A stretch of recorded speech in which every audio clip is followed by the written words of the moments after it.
If you are trying to buy a home in the Boston area for under $750,000, you've probably realized pretty quickly that it's not impossible, but you probably need a bit of a strategy. Because at this price point, you're balancing location, property type, and long-term upside. So in this video, I'm going to walk you through some of the best neighborhoods and areas to consider, whether you want to stay close to the city or get a little bit more space just outside of it. Before we jump in here, just for a little bit of context, at $750,000 around Boston, you're basically going to be looking at 1 or 2 bedroom condos in high demand, well-located neighborhoods just outside of those prime areas, as well as single family homes just outside the city. So the key question becomes, do you prioritize location or space and value? So let's break this down into 2 buckets, starting with the Boston neighborhoods and then going out to the areas just outside of the city. Let's start off with the Boston neighborhood option, starting with South Boston. Now, this is still one of the most popular neighborhoods for younger buyers. At this price point, you're mostly going to be looking at 1 or 2 bedroom condos, older buildings, and smaller units. There is some great upside here, including strong resale demand,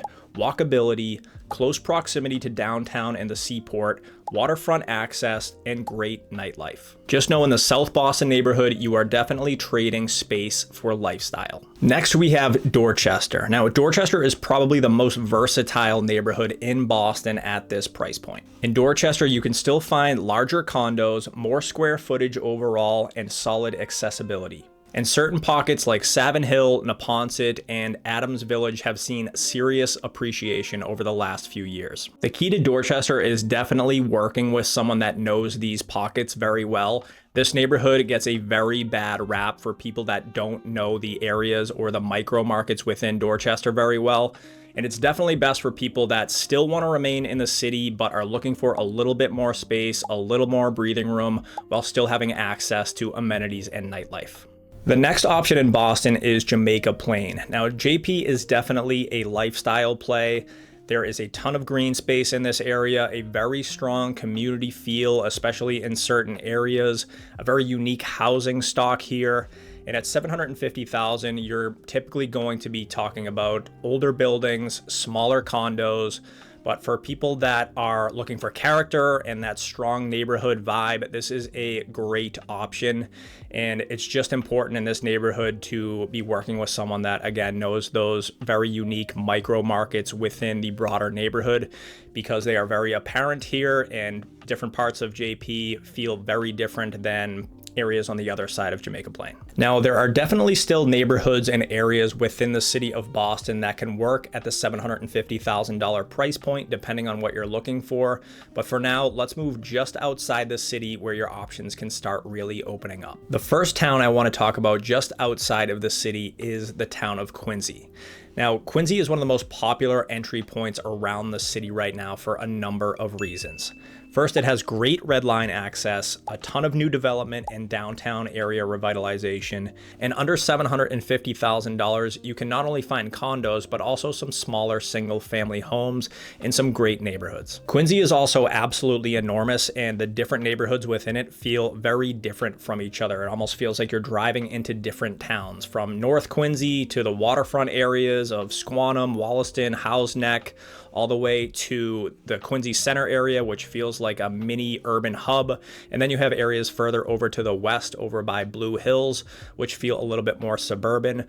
But Quincy is so big and has so many different neighborhoods. Again, another neighborhood where it's important to work with someone that knows this town very well. Now let's get into Malden and Medford. These are very strong options north of the city.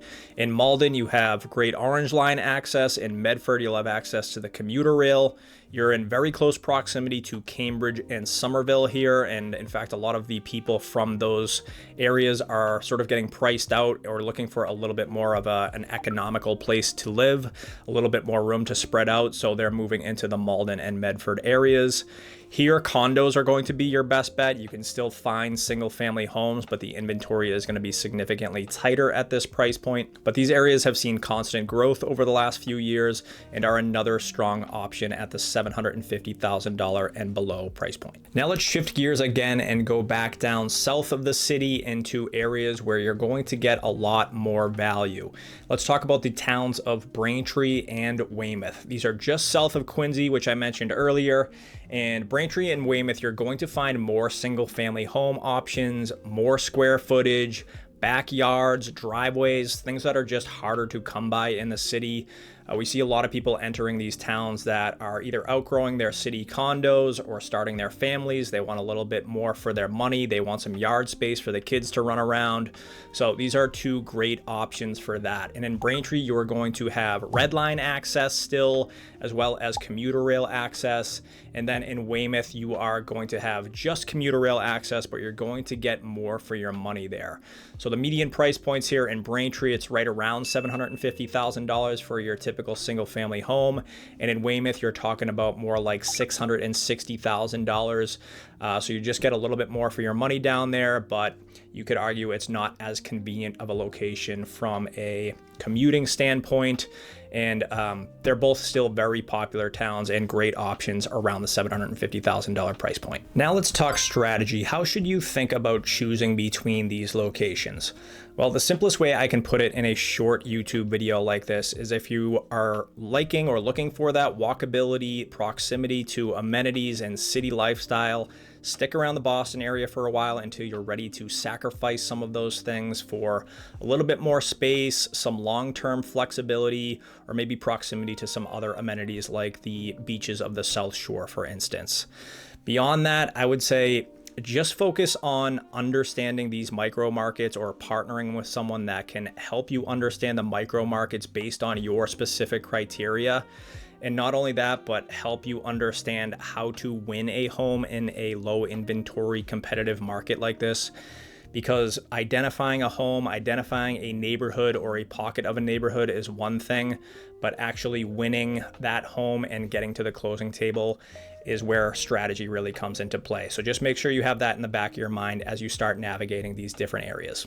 Guys, if you are looking for a home in or around the greater Boston area in the next 6 to 12 months, and you feel like you could use a little bit more guidance, understanding some of these neighborhoods, these price points, and what goes into winning a home, feel free to reach out, have a conversation with us. We're happy to hear you out, understand your needs, what you're looking for, and provide some guidance for you.